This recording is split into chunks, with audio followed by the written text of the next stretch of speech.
You know it. That's right. You know the story. The Wolfpack are headed into bear territory.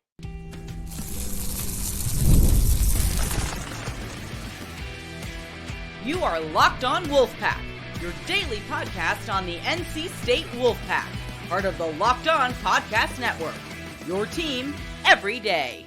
What's up, Wolfpack Nation? It's time to get locked in with Locked On. Thanks for making Locked On Wolfpack your first listen each and every day. We are free and available wherever you get your podcast and on YouTube, part of the Locked On Podcast Network, your team every day. Our Thursday sponsor is FanDuel. Place your first $5 bet, and you'll get started with $200 back in bonus bets guaranteed. Head on over to FanDuel.com in order to get started. Happy Thursday to all. As always, I'm Grayson Boone, joined by former Wolfpack defensive tackle Kenton Gibbs. Kenton, we're turning the page. The Wolfpack are headed out west for our first ever ACC matchup with the Golden Bears of Cal. The Calgorithm, if you've made it to our YouTube page, welcome. We've seen you on the internet the last couple weeks. The Calgorithm has been one of my favorite storylines of college football so far this year.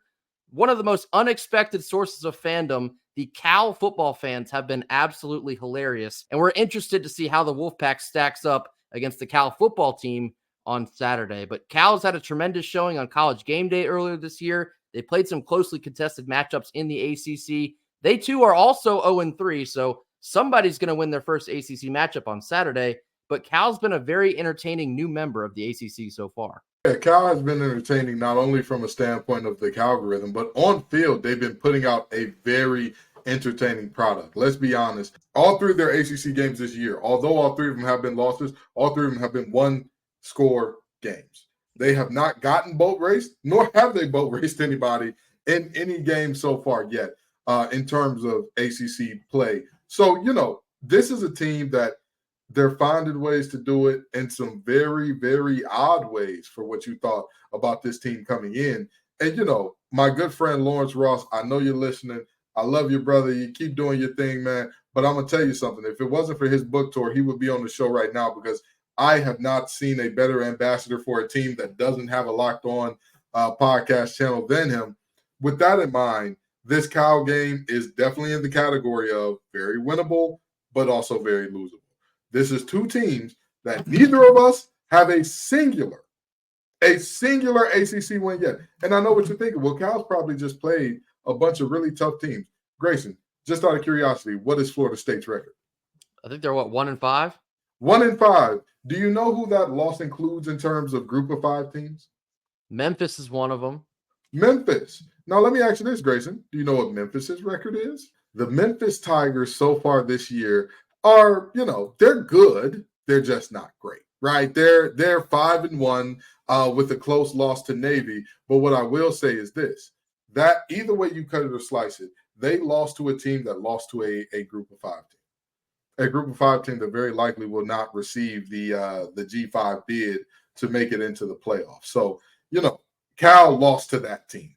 So with that being said, they're not world beaters by any stretch of the imagination, but there are also no slouches that you could just say, we're going to sleepwalk through it, because they gave Miami their best game of the year by far, that without some very interesting, coverage bust, and if their offense had been able to stay on the field for any decent modicum of time in the fourth quarter, they would have won that game.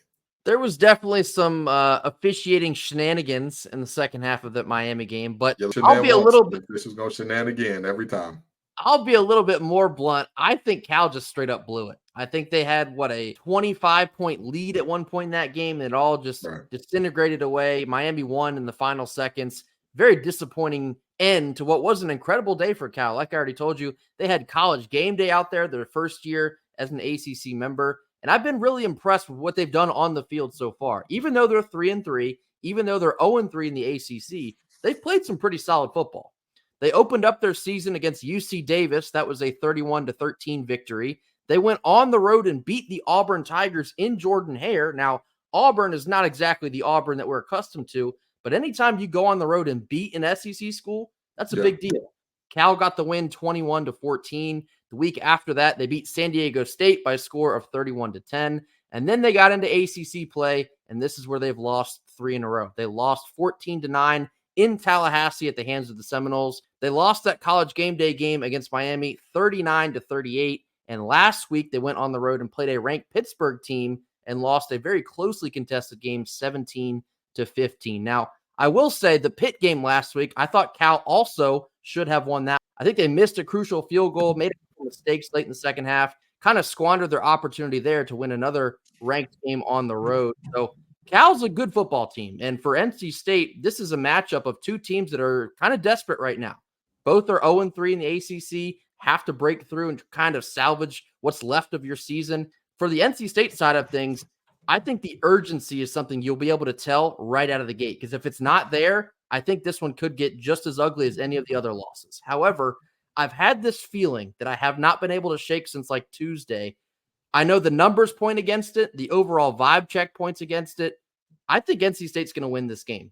Purely random thought, but I think it has a little bit to tie in with the law of the wolf. When everyone checks out on Dave Dorn and when everyone checks out on this football team, all of a sudden they start to put things together. And so my early indication is I actually think NC State may go out west and get a W. You know, I'll tell you this. The law of the wolf could definitely be a thing here. But if that were the case, I feel like that would have happened against Syracuse as well. And this team also ruined CW Magic. So I'm very, very concerned. You ruined CW Magic in the worst way possible by giving up a double-digit lead against Wake Forest, a team that, you know, we got to give them their respect because they beat us. But I'll give you an example of what I saw out of Wake Forest and what their own fans know about them. After the game, a young lady is screaming at Wake Forest fans, "Boo, overrated, Wake sucks." Do you know what the Wake fan responded to her with? Take a wild guess, Grayson. Scoreboard. No, much worse. Hey, I know we suck. I'm actually really surprised we won this game. That is worse. I said, boy, this is downright disgusting work. And of course, after they played us, you know, they've got some confidence rolling on them. They did something that we couldn't do.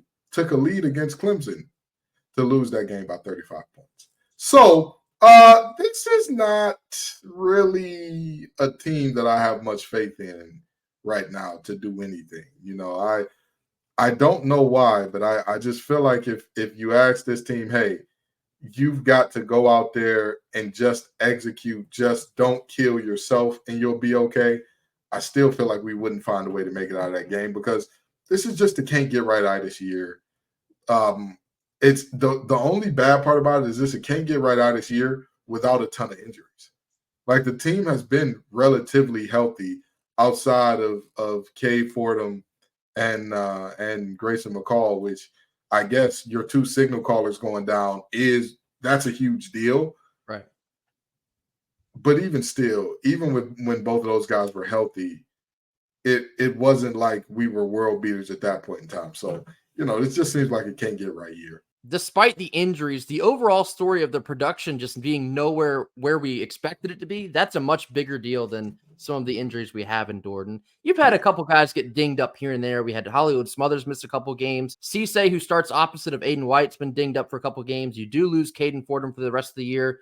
I would presume that you lose Grayson McCall for the rest of the year as well, but he was never Grayson McCall to begin with. It's just been a roller coaster of a year, complete roller coaster of emotions, you know, week in and week out, game in and game out. Yeah. We've reached the point where we don't really know what to expect from NC State in each and every game. And when you think they're going to zig, they've quite frankly zagged every single time. So they're going to head out west to Cal. First time going west is an ACC game. Can they pick up the pieces, fly thousands of miles across the country and find a way to get it done?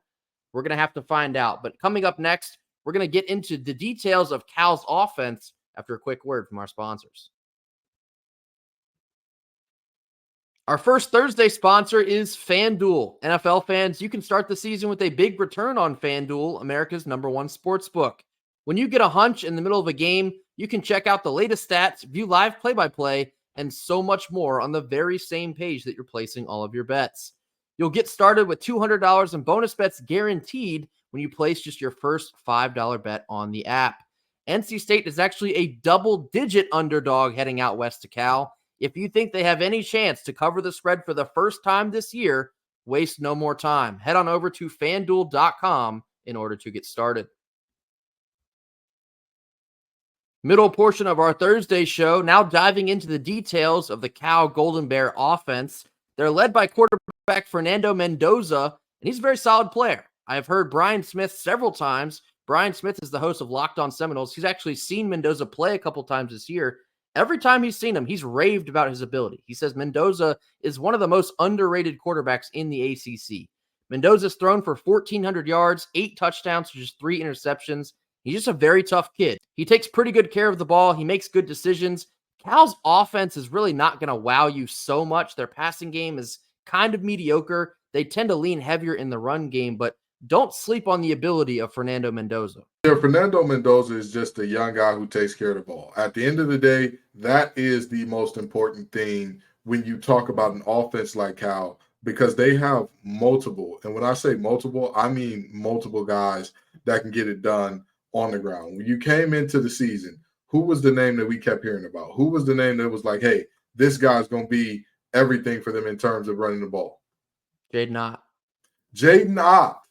Just out of curiosity, Grayson, do you know who the leading rusher on this team is? It's not Jaden Ott. It's actually the backup. It's Javian Thomas. Javian Thomas, because when Jaden Ott comes into the game, all eyes on one. Everybody's eyes say, hey, we've got to stop number one, which obviously opens up some passing lanes for Fernando Mendoza. But in all seriousness, that is, again, he just takes care of the ball. He makes good decisions and all that. And they have something else in common with us. Their leading receiver is also their tight end. And the difference between them and us, however, is their tight end leads them in receptions as well. So, you know, they go with the very novel thought of the guy who's doing good things, keep getting it to him. How crazy that must be. What an insane world that must be. But very seriously, they're, you know, good offense. The thing about them, I would say, is their Achilles heel offensively is surprising.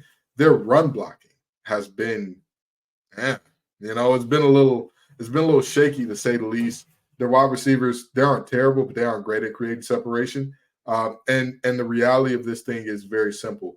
If you are not absolutely dusting folks, if you are not absolutely whooping the wheels off folks in terms of running routes and whatnot in your releases, and you can't run the ball effectively, I mean, what do teams have to be afraid of? What do teams have to look up and say, like, oh, my God, they're going to do this or they're going to do that when your star running back is averaging 2.8 a carry? I'd say their pass blocking is a bit suspect as well. Mendoza's actually been sacked 24 times in just 6 games. So, again, if you're NC State's defense, if you struggled so much with containment, the eye discipline of your linebackers, if you can find a way to force pressure on Mendoza, that has to be a recipe to success, because otherwise he has the ability to pick you apart if you allow him to.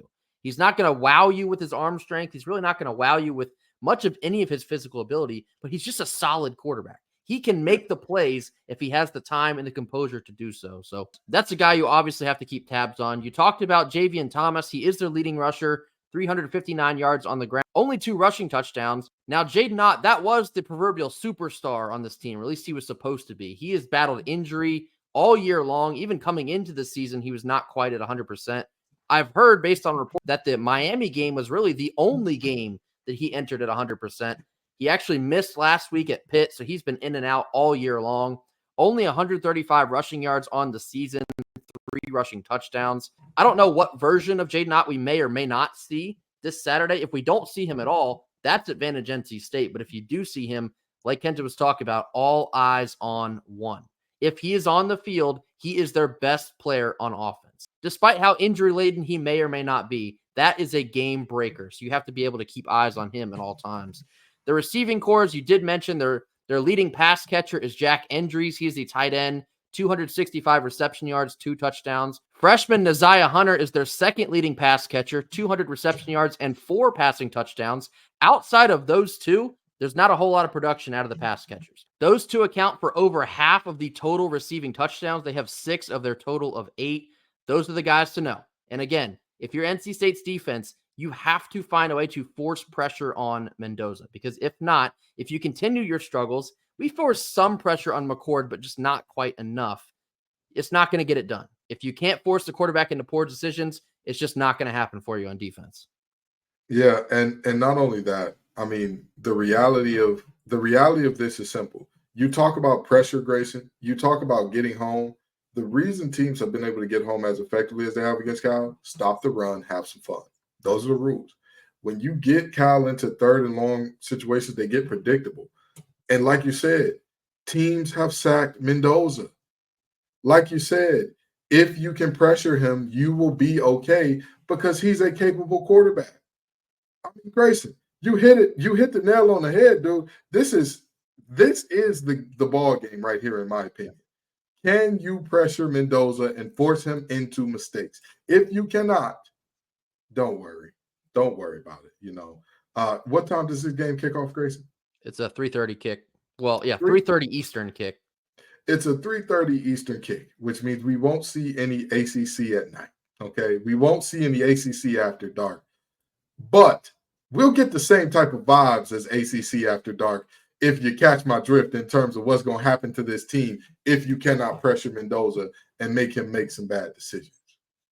There's been a lot made of Tony Gibson because the defense, all told, has struggled so far this year. It'll be imperative that Tony can dial up blitzes at the right moments in this game, because if you can get into the backfield and you blow up plays before they happen, that will be your shot at containing the Cal offense. Otherwise, if you look closer at that Syracuse game where you do blitz, but you just cannot get home, the pass is completed and it's downfield for 15 to 20 yards, you're just going to bleed out slowly. Cal's offense is not really up-tempo. It's not really electric. They have enough in the tank to just kind of putz along, get down the field. All of a sudden you look up and they've been on the field for 13 plays in a row, and then they'll punch it in the end with either Ott or Thomas or possibly even Mendoza. The guy's 6'5". He's an athlete, so he can run it in if need be as well. Big task for the NC State defense to take their show on the road and perform at a high level. And coming up next, we're going to get into the details of Cal's defense after a quick word from our sponsors.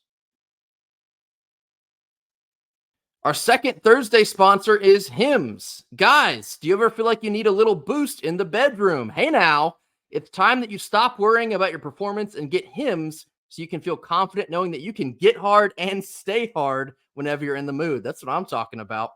Hims is changing men's health care by providing you with access to affordable sexual health treatments from the comfort of your couch. The process is 100% online, so there's no need for those uncomfortable doctor's visits.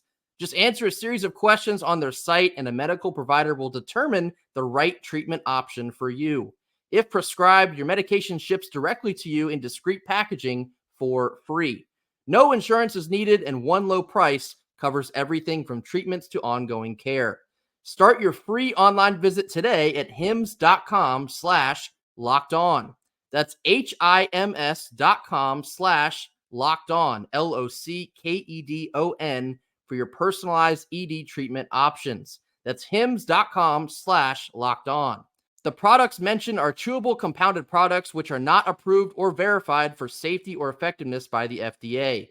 Prescriptions require an online consultation with a healthcare provider who will determine if appropriate.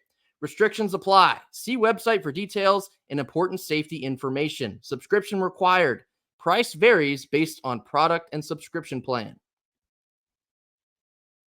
Last couple of minutes here of our Thursday show. Now diving into the details of the Cal Golden Bear defense.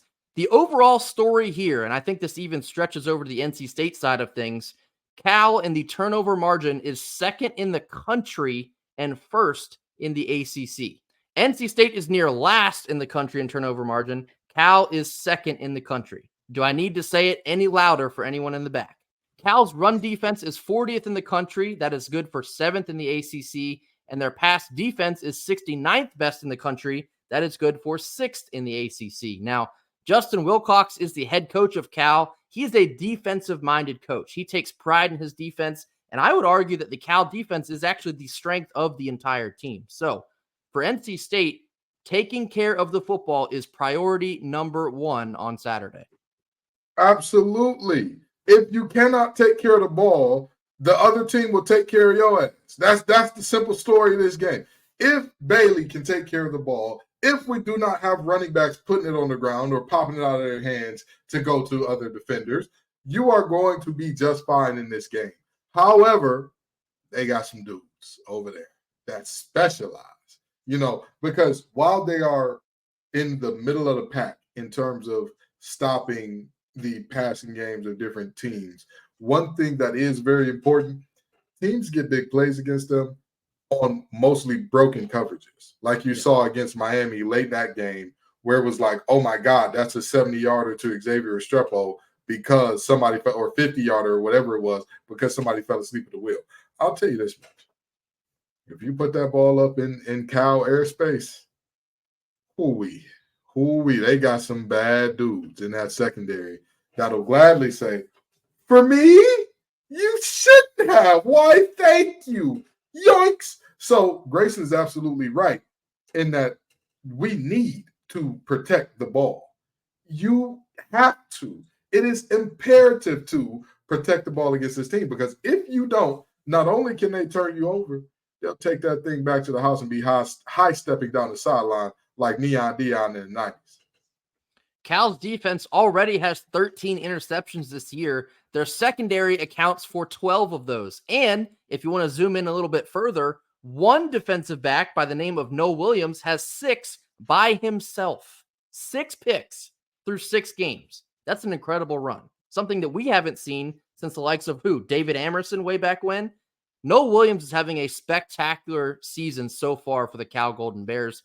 And for CJ Bailey, we talked a lot about how last week looked like his best performance to date. Now, still missed some very open reads, still missed some throws, and that's going to continue to be a work in progress. But I think if you can take CJ's performance and kind of almost copy paste it this weekend to Cal, you give us a good chance to win. I'll take that deal. I'll take that deal every time.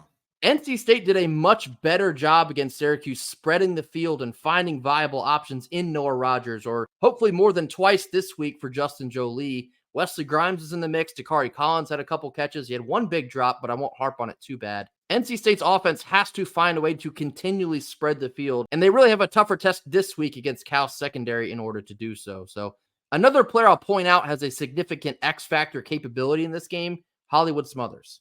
And it was so good to get him back into the rotation last week. He almost housed what was a simple drag route. He took it, I think it was like 60 or 70 yards before he got tackled. Hollywood Smothers not only should be RB1, I expect him to be RB1 in this game. And if he can game break both on the ground or even through the air, I think he can be a dynamite weapon to have against Cal's defense. Yeah, there's no world in which Hollywood Smothers is not your X factor, is not your game breaker in this game, because he's going to create those clear passing lanes for Bailey. He's going to create a threat on the ground that you have to respect. And when you have to honor both sides, or when you have to honor both the run and the pass, that makes you unpredictable. And unpredictability breeds danger. That's what breeds danger for defenses, right? As good as we talk about Noah Williams being all that good stuff, guess what happens when you have guys running at him that can make moves and get by him, that can shake him out his shoes, pick him up, and go to the end zone with him. Like, oh, these are some nice little Nikes. This navy blue and yellow, it ain't bad. It ain't bad color. Guess what? That is a much different situation than when you put the ball in the air against him and say, hey, I think our receivers got a good shot. So, Grayson, you're absolutely right. Hollywood needs to show up in a big way, but I'm going to challenge another to show up in a big way here. I'm going to challenge somebody else to show up in a big way here. And I normally don't do this, but this team is going through an unnormal circumstance, so I need something unnormal from my freshman quarterback. CJ, I need you to show up in a big way, dude. I need you to show up in a big way. I know people are going to look at me and say I'm a hypocrite, because I always say, if you're going to lose with the freshman. And don't get me wrong, I am not about to sit here and say I wholeheartedly expect this. That's not what I'm saying. And not that I'm expecting this, but I would love to see a CJ Bailey masterclass in this one. I would love to see him go up against one of the stingiest secondaries in terms of taking the ball away in the nation and say, you know what? I'm starting to figure it out. The game's starting to slow down. And I would also challenge one more guy, Big Belton on the backside, on the left side of this thing. You have got to protect your quarterback, man.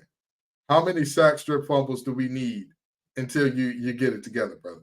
How many do we need until you get it together? This is supposed to be your bad year. You still have time.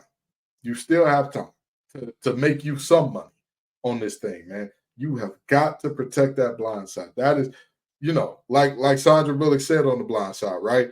Your quarterback is the mortgage, your left tackle is the insurance payment. Fun fact, and anybody who's a homeowner knows this, if you don't have home insurance, that bank is gonna come. Hey, buddy, we finna cancel this mortgage. We need for CJ to stay clean on that blind side, and we'll be just fine. Yeah, if you keep CJ on his feet instead of on his back, that's the only way you're going to have a shot to beat the Cal defense. And I'll throw one more guy into the mix that has the potential to game break this one. We've been asking for him every single week, Justin Jolie. And in a game where there is going to be a lot of pressure on CJ to make the right read and deliver the throw, a safety blanket type guy like Justin Jolie, he becomes that much more important. And so Robert and I, if you're listening to this, I know that you aren't, but hopefully you will, get the ball to Justin Jolie. That is a guy that makes a world of difference for a young quarterback on the road in a game like this one. It's not easy to go on the road and win with a freshman quarterback. It's even harder to fly across the country and do it against a defensive-minded team. Make life easier on your quarterback. Get the ball downfield to Justin Jolie, to Noah Rogers, to the rest of your playmakers, and take some of the pressure off of CJ. Now, again, like Kenton was talking about, CJ still has to perform. He probably has to outdo his performance last week against Syracuse because he has to be even better this week. And then, of course, my last thought here, take care of the football. Don't fumble. Don't throw bad, ill-advised interceptions, and you give yourself a chance. I think if NC State limits their turnovers to maybe even like 1 or 0, I think they can win this game. Now, will they do that? They're going to have to prove otherwise, but I think they can win this game if they take good control of the football. 10.5-point dogs on the road. 10.5. Yeah. That tells you all you need to know. You're playing against a team that is winless in conference, and folks believe that they're nearly 2 scores better than you. You got to have some pride about yourself. That'll do it for us here on Thursday. As always, thank y'all so much for your patience with us this week. It's been a week, to say the least. Thank y'all for sticking with us and riding through it no matter what. Be sure to hit that like button. Drop your comments in the comment box. Tell us what you think about Cal's outlook so far through 6 games and NC State's likelihood to fly all the way out to Berkeley and leave with a W. Let us know what you think about Cal's offense, Cal's defense, and how they match up against NC State this coming Saturday. Anything else you have in your mind, drop that in the comment box as well. And we'll see you right back here tomorrow on Friday for Kenton's Keys Fan Friday and our final thoughts and predictions ahead of kickoff. Until then, we'll see you tomorrow. Go Pack. Go Pack.